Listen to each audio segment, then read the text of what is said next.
Hey CrossFit Heath. For today's lifting session, we are going to do three different movements. We're back around to our week one cycle, so we're going to go through power snatch, snatch high pull, and then a combination of snatch push press plus an overhead squat. So just like last week on the power snatch, we're going to stay at 75% of your 1 rep max for 3 sets of 5.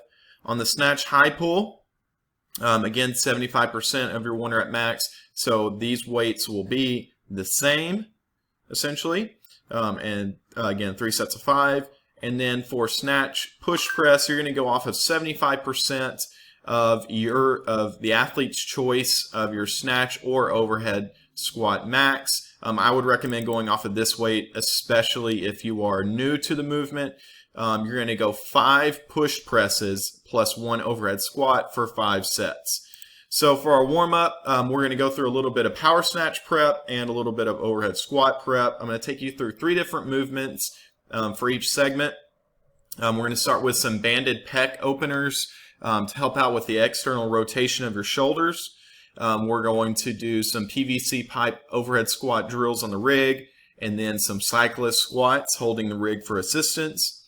And then we'll move on to your overhead squat prep. We're going to focus mainly on the ankle mobility here. We're going to do some box child poses, some elevated kettlebell overhead squats with a light kettlebell, and some elevated calf raises holding the rig for assistance. All right, guys, see you in the gym. So let's jump right into the warm-up for today.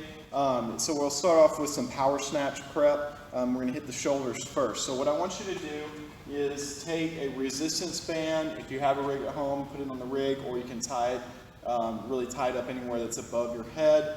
And you're going to start by putting your wrists through and then wrapping and grabbing.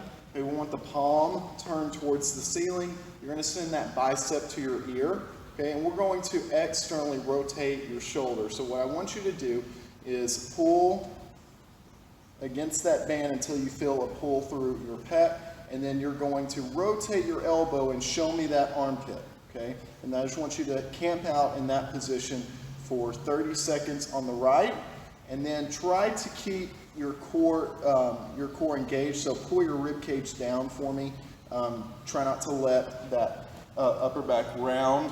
Okay, so pull that rib cage down, show me those armpits, and externally rotate that shoulder so that you feel a pull through here. So 30 seconds on the right. All right, guys, for the next piece of the warm-up for power snatch, we are going to set up in an overhead squat with either a PVC pipe or a light barbell. And what you're going to do is you're going to use the rig to give you some feedback on that overhead squat and to really kind of push your shoulders into an active position. So if you don't have a rig at home, a wide doorway will work. So what I want you to do is you're going to get behind the rig or the doorway. I want you to set up your stance about 12 inches away from the rig, so you're going to be behind the rig. Go ahead and put that barbell with that PVC pipe overhead, and then push your head through so that your shoulders are active. Get in your squat stance, and remember that your feet are going to be a little bit wider than hip width. We're going to push those hips back, drive those knees out, and go to the bottom of the squat, camp out, and then stand. I want you to give me 2 sets of 10 reps, making sure to keep that PVC pipe in contact with the rig or the doorway at all times. You should really feel a good pull in your shoulders. For overhead squat, we're going to start off with a minute in a child's pose using the box. So you can use a box, a tabletop, a chair, any flat surface that you have. So what you're going to do is you're going to be on your knees.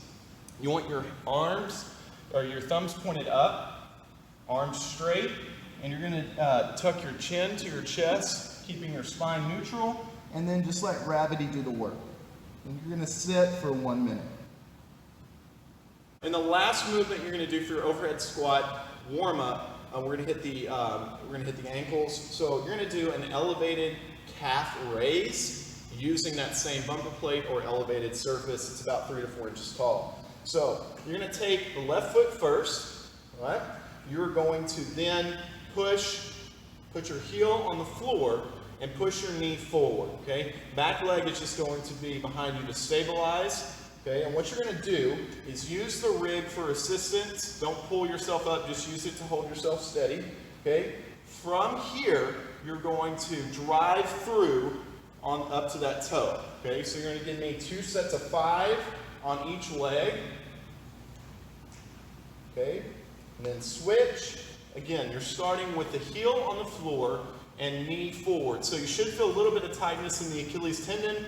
Don't make it uncomfortable, just put a little bit of pressure, and then from there, you're gonna drive up. Again, 5 reps, making sure before you drive to push that knee forward and then up. Okay, so just to review, basic points of performance for the power snatch. We want to make sure that we're using our hook grip, okay? Your stance, feet are slightly wider than shoulder width apart, and then we want to make sure that barbell is resting on our belt line, arms are straight.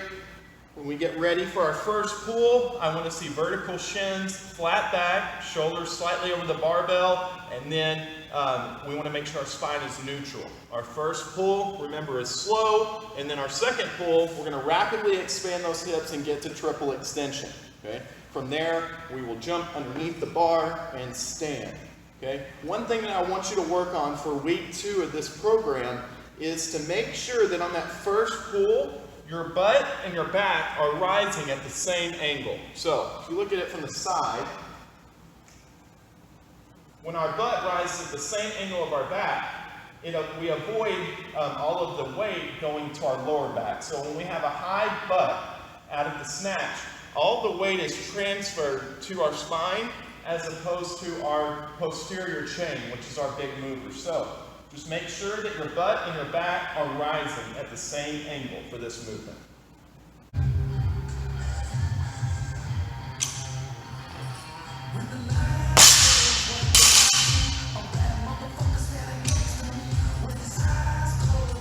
Okay, for snatch pull, same setup as a power snatch. We just want to make sure that we're keeping that barbell close to our body and that it's traveling in a straight line all the way through. Again, we want to focus on making sure our butt and our back rise at the same angle. So from our starting position, we're going to get to triple extension and then right back down.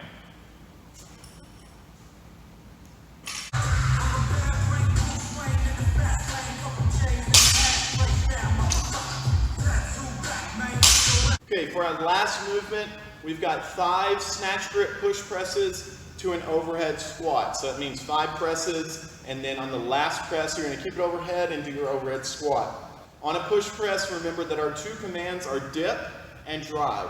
That dip is shallow, and we're driving up through the legs, making sure to keep our heels in contact with the floor. And then on our overhead squat, before we go into our squat, we're making sure that we're stable overhead, that our rib cage is pulled down, our elbows are locked out, and that we're ready to give our best squat. So what that'll look like, go from the rack if you need to, or you can power snatch it up and then safely bring it to the back rack position.